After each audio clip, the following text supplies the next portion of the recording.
Share ko lang po mga kaibigan tong aking ginagawa. So, ako po'y magmamasilya. Gamit ko po dito ay patching compound, lacquer thinner, tinting color at saka sanding sealer. Hindi po kasi maiwasan mga kaibigan na mayroong mga kahoy na medyo magaspang. Ano po? So, kailangan nating masilyahin siya para magiging smooth.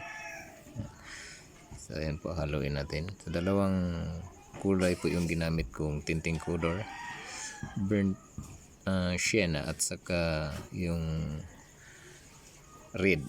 Ano po, para medyo matingkad yung kanyang kulay at maganda na rin yung magiging resulta niya. Ayan, dagdagan lang po natin ng thinner at pagkatapos lagyan natin ng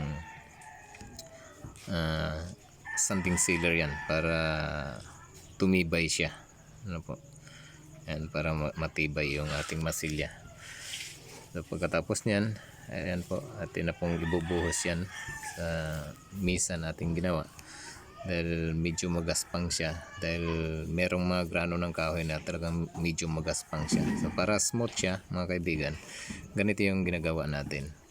So maraming salamat po sa inyong panunood at abangan nyo na po ang resulta nito, kung ano po ang kanyang kalalabasan.